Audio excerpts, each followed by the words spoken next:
Good morning दोस्तों। नमस्कार, कैसे हैं आप लोग। आप सभी लोगों का बहुत बहुत स्वागत है आपके अपने channel easy maths with Nehra sir पे। और मैं हूं आपका होस्ट, आपका दोस्त अभिषेक वर्मा। और हम यहां मैथ्स के लिए अलग अलग दो सीरीज लेकर चल रहे हैं, जिसमें एक में हमने एवरेज ख़त्म किया है और दूसरी वीडियो में हम ये जो है प्रीवियस ईयर्स के क्वेश्चन कर रहे हैं, बैंकिंग में पूछे जाने वाले। तो इसी सीरीज में अभी मैं डीआई के क्वेश्चन आपको सॉल्व करवा रहा हूं। और ये डीआई के भी हम क्वेश्चन सॉल्व कर रहे हैं कि डीआई के क्वेश्चंस के लिए क्या हमारी अप्रोच होनी चाहिए, कैसे हम डीआई के क्वेश्चन को कम समय में सॉल्व कर सकते हैं, कैसे कितना डेटा स्टोर करना पड़ता है, क्या हमारी काम की चीज़ है। इस सीरीज में जो प्रीवियस ईयर्स क्वेश्चन है उसमें हम यही करते हैं कि एग्जाम के लिए बेस्ट अप्रोच क्या है जिसमें हम मैक्सिमम स्कोर कर सकें और मिनिमम हमारे नंबर कटें, आपके जो भी त्रुटियां हैं, आपके एरर्स हैं, वो बिल्कुल कम हो जाए। तो आपने अगर प्रीवियस वीडियो नहीं देखी है तो एक बार ज़रूर देखिए। अगर आप एसएससी बैंकिंग के फील्ड में नए हैं, आपको स्ट्रेटजी जाननी है, सिलेबस जानना है, तो आप स्ट्रेटजी की वीडियो भी देख सकते हैं। तो जिन्होंने नहीं देखी है वो ज़रूर से देखिए, अपने दोस्तों के साथ शेयर कीजिए। तो आज की वीडियो में हम डीआई सॉल्व कर रहे हैं। तो पहले डीआई का डेटा पढ़ेंगे और उससे हम डेटा बिल्ड करेंगे। ये हमारा डेटा है। Given data is about 4 traders. तो आप फटाफट एक बार कॉपी पेन ले लीजिए, आज का सवाल शुरू करते हैं। Given data is about 4 traders who invested their saving P, Q, R and S, मतलब and all of their saving their money in a partnership। चार वो आपके चार व्यापारी हैं इस डेटा में, P, Q, R और S, इन्होंने पार्टनरशिप में अपनी बचत जो है वो निवेश की। Investment made by trader S is 25% more than trader Q.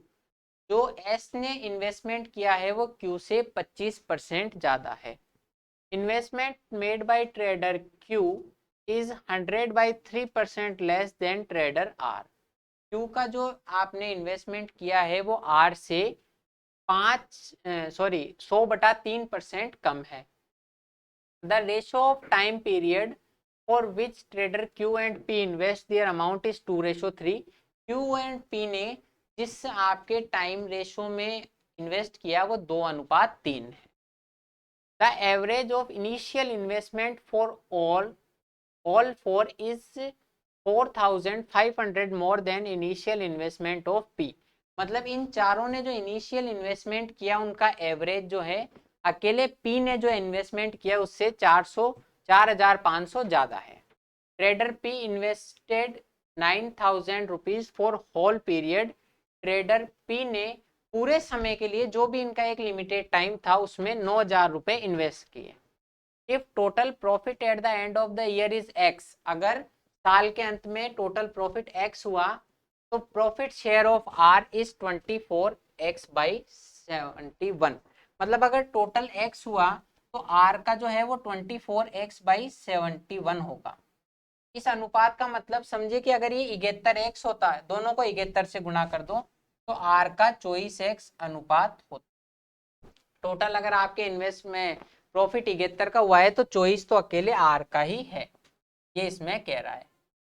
फिर उसके बाद में sum of time period for which R and S invested is double for which P and Q. मतलब पी एंड क्यू ने जितने टाइम के लिए invest किया उससे डबल आर ने और एस ने मिलकर किया। तो अब इस डेटा से हम आगे आपके ये डेटा बिल्ड करेंगे कि आपको यहाँ इतना बार बार तो पढ़ोगे नहीं, तो हमें एक बार पी, क्यू, आर और एस का डेटा चाहिए, उनकी इन्वेस्टमेंट का और उनके जो भी है मतलब टाइम पीरियड। तो एक व्यक्ति ने कितना इन्वेस्ट किया है और कितने समय के लिए किया है, उसी से उसका प्रॉफिट डिसाइड होता है कि आपने कितनी इन्वेस्टमेंट कितने समय से की, उन दोनों के गुणनफल से आपका प्रॉफिट पता पड़ेगा। तो हम एक्स वाई मानने से पहले जो ओरिजिनल डेटा है उसको उठाएंगे। एब्सोल्यूट वैल्यू है कि पी ने 9,000 रुपए का इन्वेस्टमेंट किया, तो बस सबसे पहले यही कर दो कि पी ने 9,000 रुपए का इन्वेस्टमेंट किया है। अब अब हम यहाँ से दूसरी चीजें उठाते हैं कि एस का जो इन्वेस्टमेंट है वो क्यू से 25% अधिक है। मतलब 25% का मतलब 1/4। अगर क्यू ने 4 इन्वेस्ट किया है तो इसने 5 इन्वेस्ट करा होगा। अब ये मैं आपको सुविधा के लिए जो भी फिक्स एब्सोल्यूट डेटा नहीं है उसको अलग कलर से कर देता हूँ। यह आपके एब्सोल्यूट डेटा नहीं है। अगर इसने 4 समय के लिए किया है तो इसने 4 इन्वेस्ट किया है तो इसने 5 इन्वेस्ट किया होगा। और क्यू का निवेश आर से 100/3% कम है। 100/3% कम होने का मतलब 1/3 कम है। इसका मतलब अगर आर का इन्वेस्टमेंट 3 है तो क्यू का इन्वेस्टमेंट 1 कम होके 2 हो जाएगा। समझे कि आर से 1/3 कम है, मतलब आर का इन्वेस्टमेंट 3 है तो पी क्यू का 2 हो जाएगा। इस 2 की वैल्यू सवाल में है 4, तो 3 की वैल्यू हो जाएगी 6। ठीक है, ये आ गया आपके सामने। अब इसके बाद में यहाँ से हम जैसे जैसे हमें जो जो चीज जरूरत होगी वो उठाएंगे। अब देखो चारों के लिए औसत, चारों के लिए प्रारंभिक निवेश का औसत पी के शुरुआती निवेश से 4.5 अधिक है। इसको मान लो एक्स मान लेते हैं। तो चारों का औसत यानी कि 9,000 plus 4x plus 6x 10x और 5x 15x बटा 4 जो है वो इस 9,000 से 4,500 अधिक। क्या आ गया समझ में कि चारों का इन्वेस्टमेंट का औसत क्या आ गया, इस 9,000 से 4,500 अधिक है तो 13,500 हो गया। अब कुछ भी नहीं करना, 15x को सोल्व कर लो। 13,500 इंटू 4, 13 चौक 52 और 2,000 54,000 माइनस 9,000। तो 15x की वैल्यू होगी आपके सामने 45,000। तो हर x जो है वो 3,000 गुना है। इससे आप अब ओरिजिनल डेटा निकाल सकते हो। x का मान 3,000 है। अगली स्लाइड में मैं ओरिजिनल डेटा लिख देता हूं। यह आपका इन्वेस्टमेंट और ये आपका टाइम, ये हो गया आपका प्रॉफिट। तो आपने यहाँ पर इन्वेस्टमेंट किया था 9,000 और हर चीज जो है आपकी यहाँ पर देखो x का मान 3,000 है तो 4x का मान हो जाएगा 12,000, 6x का मान हो जाएगा 18,000 और 5x का मान हो जाएगा 15,000। ये दोनों चीजें हम साथ लेके चल रहे हैं कि क्या हमने माना था और x का मान आने से इन्वेस्टमेंट आ गया। अब बचा इन्वेस्टमेंट तो हमने ज्ञात कर लिया, अब बचेगा टाइम का रेशो। तो Q और P ने निवेश किया था 2:3 में। अब इसको लिख दो, Q और P ने इन्वेस्ट किया था 2:3 में। ठीक है, क्या आपका आ गया Q और P का डेटा, इन्होंने किस रेशो में इन्वेस्ट किया था।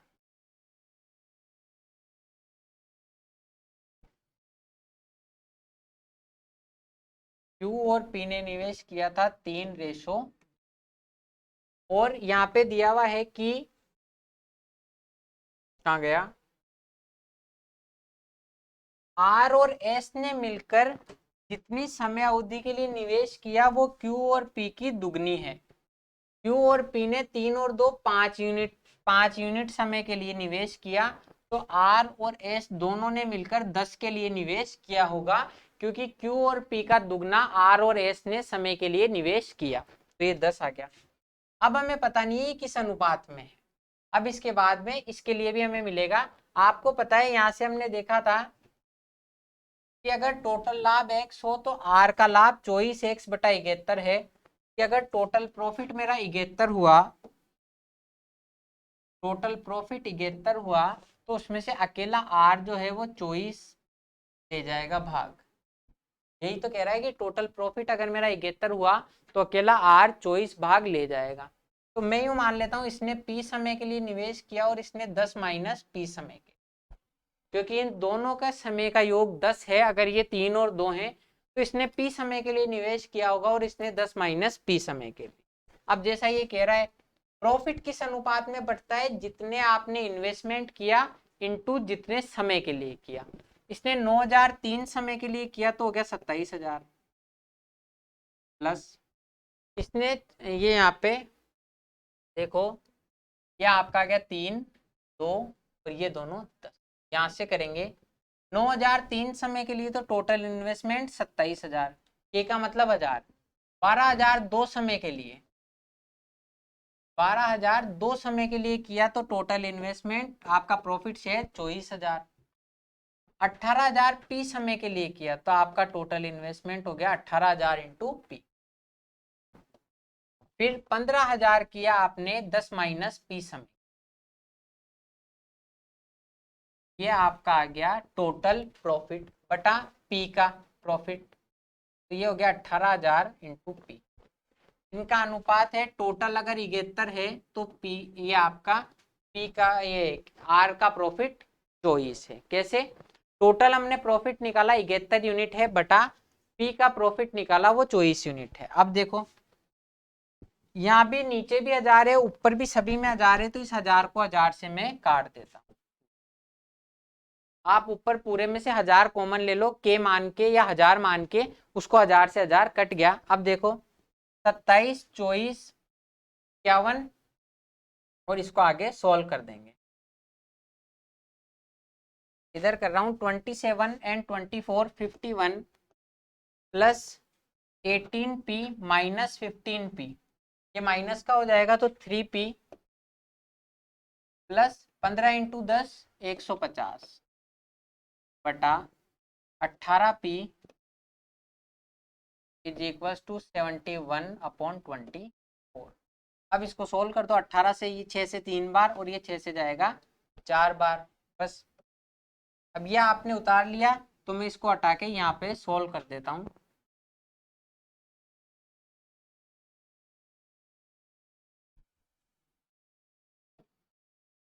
इक्यावन और 150 201 प्लस 3p बटा 3, ये 3 है बराबर 71/।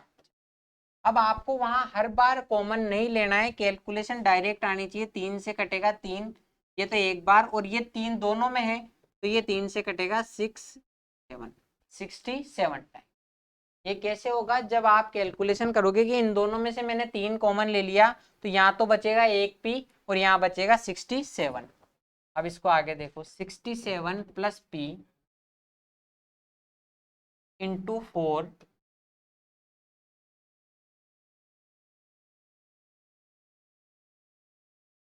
67 प्लस p इंटू 4 बराबर 71। देखो यहाँ पे हमने क्या किया, ये 18p था, इसको हमने काटा तो ये 3p आएगा नीचे। 18p था, 6 से काटे गए तो 3p आएगा, तो ये हो जाएगा 67 प्लस p इंटू 4 बराबर 71p।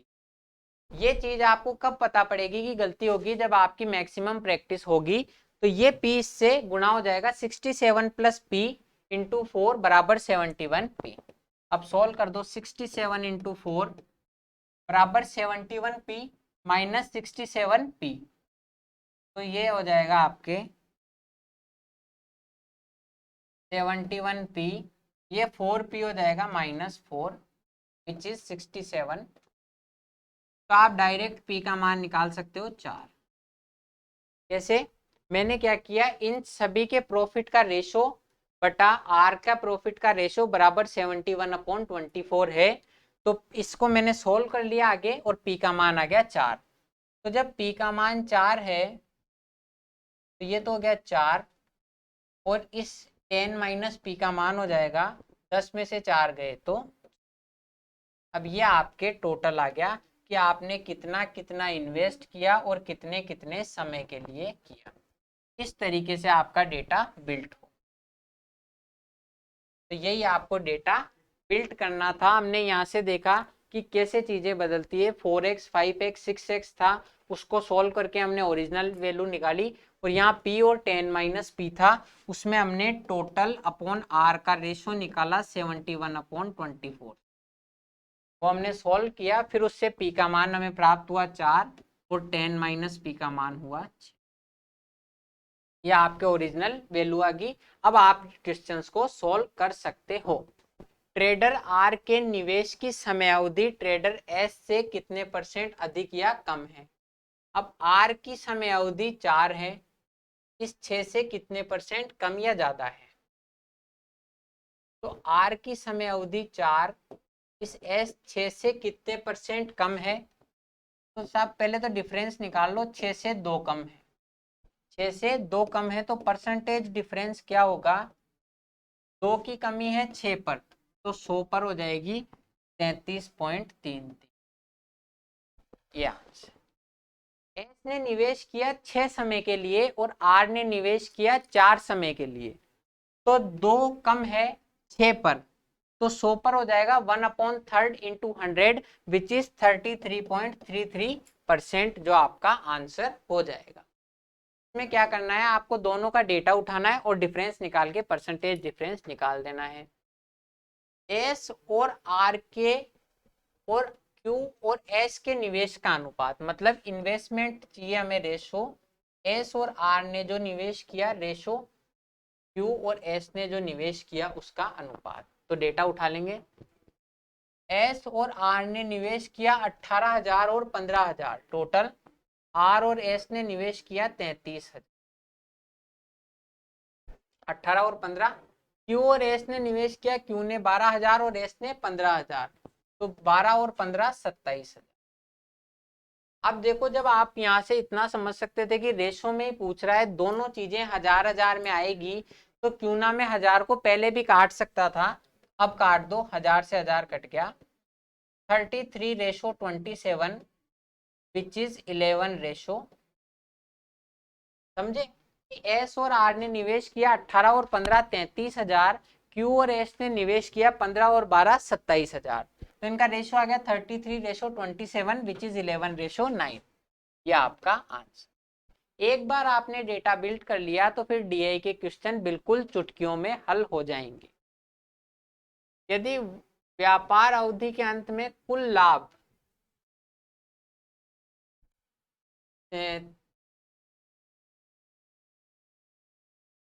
3,76,300, मतलब ये टोटल जो प्रॉफिट है आपका वो 3,76,300 रुपए हो, तो हमें पी और एस के प्रॉफिट में अंतर ज्ञात करना है।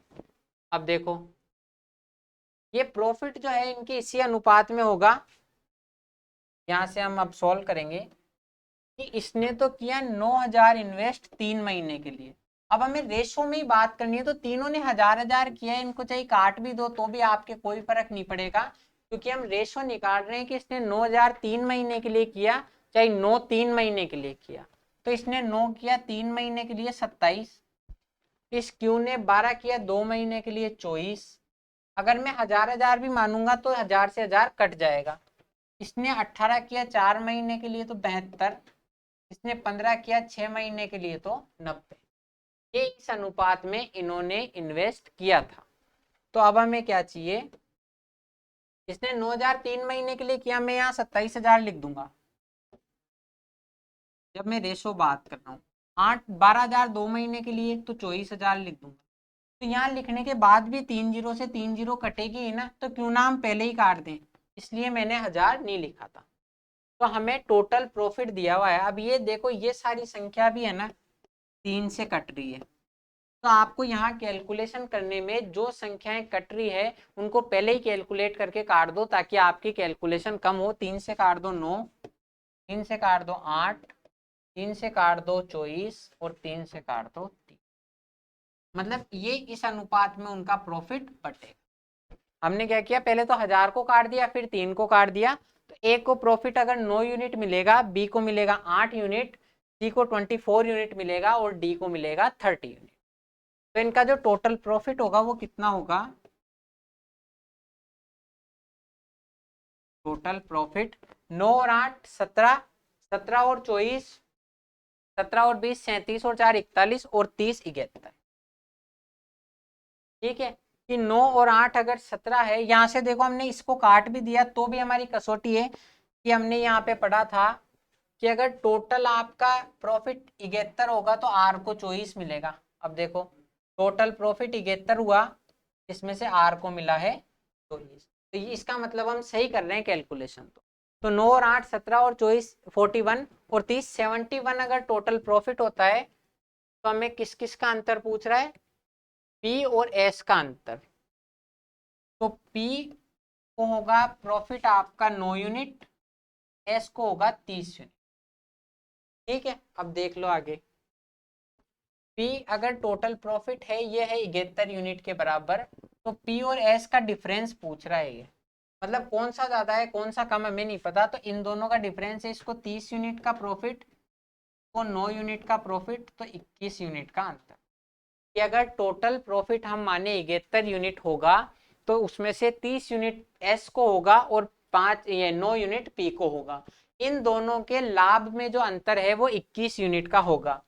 हमें 71 यूनिट की वैल्यू दी हुई है 376300, 21 यूनिट की वैल्यू हो जाएगी 376300, 71 की वैल्यू है तो 21 की। अब इसको सोल्व कर देंगे, 71 से काट दो, ये जाएगा 5 टाइम्स, ये हो जाएगा 355, 3 5 और 5, वो बचेगा 2 1 3, मतलब 355 हो जाएगा 71 इंटू 5, तो बचेगा 21, ऊपर से उठाएंगे 3 तो ये कट जाएगा 3 बार। बस यही है आपकी कैलकुलेशन। तो 5300 इंटू 21, 00 पीछे 21 दिया 63, 21 105 और 111, 111300 आपका आंसर हो जाएगा। अब ये मैंने कैसे किया, ये आपको थोड़ा इस क्वेश्चन में ज्यादा पूछ रहा है, तो एक बार वापस से देखो कि हमने इस क्वेश्चन में किया क्या। हमने ओरिजिनल वैल्यू निकाली थी कि 9000, 12000, 8 18000 और 15000 तो इन्होंने इन्वेस्ट किया।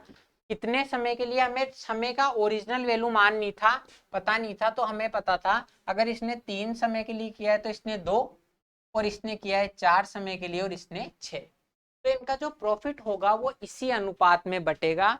तो चाहे मैं 1000 लूं, अगर अनुपात ही ज्ञात करना है, 1000 सभी में कैंसिल हो जाएगा, तो क्यों ना मैं शुरू में ही कैंसिल कर दूं। तो 9 इंटू 3 27, रेशो 24, रेशो 72, रेशो 90। अब इसको और कैलकुलेशन को इजी करने के लिए मैं इसको 3 से डिवाइड कर लूंगा। तो P का अगर प्रॉफिट 9 यूनिट है, Q का 8 यूनिट है, R का 24 यूनिट है और S का 30 यूनिट है, तो जो टोटल प्रॉफिट हो जाएगा वो हो जाएगा 71 यूनिट। ये हम यूनिट में चल रहे हैं, हमें ओरिजिनल वैल्यू पता नहीं है अभी तक। तो P का प्रॉफिट तो है 9 यूनिट्स और S का प्रॉफिट है 30 यूनिट। तो आपका जो टोटल प्रॉफिट है 71 यूनिट, उसकी वैल्यू अगर 376300 है, तो आपका P और S का डिफरेंस, P और S का जो डिफरेंस है वो हो जाएगा 21 यूनिट। उस 21 यूनिट की वैल्यू निकाल देंगे। तो 71 का मान यदि 376300 है, मतलब 5300 टाइम्स, तो 21 यूनिट का मान हो जाएगा 5300 इंटू 21, विच इज 111300। इस तरीके से आप इस क्वेश्चन को करोगे। थोड़ा सा लेंथी है, पर लेंथी सवाल आपको फायदा देंगे, क्योंकि अगर आपने यहाँ टाइम बचा लिया तो आप दूसरों से आगे निकल जाओगे। और क्वेश्चन देखते हैं, आर का प्रॉफिट शेयर एस के प्रॉफिट शेयर का कितना परसेंट है। तो पहले देखते हैं आर का प्रॉफिट शेयर क्या है और एस का प्रॉफिट शेयर क्या है। आर का प्रॉफिट शेयर है 24 और एस का प्रॉफिट शेयर है 30। हमें ओरिजिनल नहीं पता क्या है, लेकिन हमें यूनिट में पता है। तो अगर आर का प्रॉफिट शेयर है 24 यूनिट्स, आर का प्रॉफिट शेयर है 24 यूनिट्स और एस का प्रॉफिट शेयर है 30 यूनिट, तो हमें आर का एस से परसेंटेज, कि एस से आर का परसेंटेज क्या होगा, 24/30 इंटू 100। 0 से 0 कट जाएगा, ये 3 से कटेगा, 8 बार 80। आर का प्रॉफिट शेयर एस का 80% है। अब आपको 80% निकालने के लिए इतनी कैलकुलेशन नहीं करनी होगी, आपको सीधा यहाँ से समझना होगा ये 6 चौक 24 है और ये 6 पंजे 30। 6 से काट लो कि ये 6 चौक 24 है, मतलब 4 है और ये 5 है। तो 5 के लिए ये 4 है, तो इसका मतलब 80% होगा, क्योंकि 4/5 फ्रैक्शन की परसेंटेज वैल्यू 80% होती है। ये हमें याद होना चाहिए। ये 4/5 है, इसका मतलब 80% है। आर का प्रॉफिट शेयर 4 यूनिट्स है और 35 यूनिट्स है, तो 4/5 मतलब 80% है। फिर इसके बाद में ये क्वेश्चन करते हैं, पी आर और एस का एक साथ निवेश। पी आर और एस का एक साथ निवेश और क्यू का निवेश, इनका परसेंटेज हमें ज्ञात नहीं, औसत। पी आर और एस का एक साथ निवेश का औसत और क्यू के निवेश का परसेंटेज हमें ज्ञात करना है।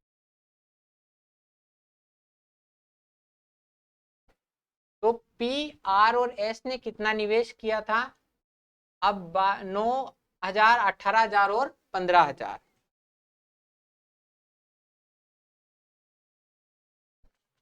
पी ने निवेश किया था 9,000, आर ने निवेश किया था 18,000 और एस ने निवेश किया था 15। जब आप देखो रेशो पे बात कर रहा हो तो हमें ओरिजिनल वैल्यू नहीं उठानी है, जब ओरिजिनल वैल्यू पे बात कर रहा हो तो हमें ओरिजिनल वैल्यू लेनी है, इनका औसत निकालना है। तो औसत के लिए हम पुराने तरीके नहीं करके 15,000 को मान लेंगे कि अगर 15,000 औसत होगा, यहाँ 6,000 कम है, यहाँ 3,000 ज्यादा है।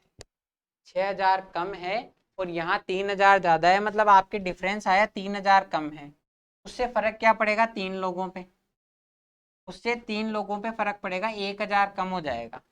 तो 15,000 पहले प्रॉफिट था, अंतर आपके आया 3,000 कम, उससे 3 लोगों में 1,000 कम हो जाएगा, तो आपका एवरेज हो जाएगा 14,000। तो पी आर और एस का जो एवरेज है वो आपका है 14,000।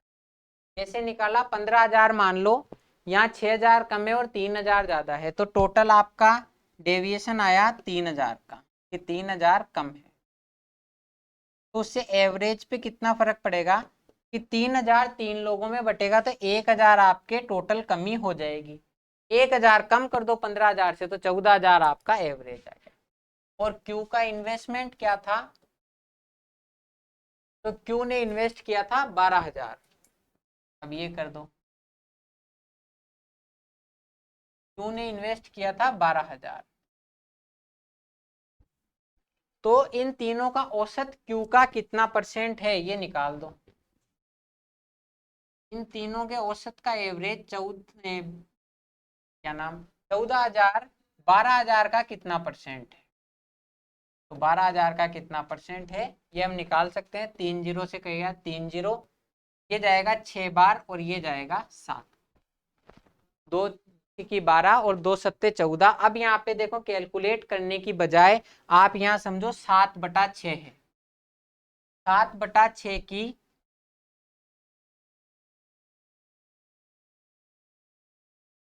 यहाँ पर देखो 7/6 है, इसका मतलब 1 + 1/6 लिख सकते हो आप इसको। 7/6 की परसेंटेज वैल्यू अगर आपको डायरेक्ट याद नहीं है, 1 + 1/6 लिख सकते हो। 1 की परसेंटेज वैल्यू 100% और इसकी होगी 16 से ही 2/3%। 1 की परसेंटेज वैल्यू होती है 100% और 1/6 की परसेंटेज वैल्यू याद होनी चाहिए 16 से ही 2/3%। तो यहाँ पर जो परसेंटेज वैल्यू हो जाएगी 116 से ही 2/3। अब ये पूरा मान पूर्णांक में है तो लगभग लगभग 116 ये आपका। इस तरह से आपको करना आना चाहिए। 700/6 करके भाग भी दोगे तो भी मान यही आएगा, पर हमें हर चीज का वहां भाग देकर अपना समय खराब नहीं करना। कि पी आर और एस का जो है आपको टाइम थोड़ा थोड़ा हर जगह से बचाना है। कि इनका आप टोटल निकालते 9 और 18 27 और 15 42,000, उसमें 3 का भाग देते, कैलकुलेशन एरर हो सकता था। आपने 15,000 माना, टोटल अंतर आया 3,000 कम है। 3,000 कम होने से 3 लोगों में 1,000 कम हो जाएगा, तो 14,000 आपका एवरेज आ गया। क्यू ने इन्वेस्ट किया था 12,000, तो 14,000 12,000 का कितना परसेंट है? 7/6। तो 7/6 का मतलब 100% प्लस 16 से ही 2/3%।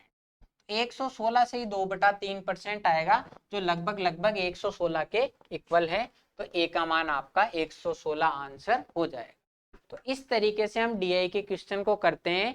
यहाँ हमने अभी शायद डीआई के इस प्रीवियस ईयर्स क्वेश्चन में हमने 2 डीआई के सेट या 3 डीआई के सेट सॉल्व कर लिए हैं। तो इनमें आपको जैसे जैसे आप करोगे थोड़ा टाइम लगेगा शुरू में, लेकिन आप हैबिचुअल हो जाओगे तो टाइम कम लगने लग जाएगा और आप डीआई की वजह से आपके नंबर नहीं कटेंगे। बहुत से लोग एक डीआई सोल्व करने में 10, 12, 15 मिनट लगा देते हैं और उससे आपके डीआई के कुछ अगर एक भी डेटा में गलती हो गई तो आपके सारे नंबर 0, और उसकी वजह से जो टाइम खराब हुआ उससे आपके दूसरों में भी फर्क पड़ सकता है। तो डीआई को अच्छे से समझना है, डेटा अच्छे से बिल्ड करना है। यहाँ से आपने देखा, और इन ट्रिक्स को, मतलब ट्रिक तो कुछ है, इन टिप्स को फॉलो करके आपको प्रीवियस ईयर्स के डीआई सॉल्व करने, तो उसमें आपको आपका डिफरेंस दिख जाएगा। तो अगर आपको ये अच्छा लग रहा है तो चैनल को सब्सक्राइब कीजिए, वीडियोस को लाइक कीजिए और अपने दोस्तों के साथ शेयर कीजिए।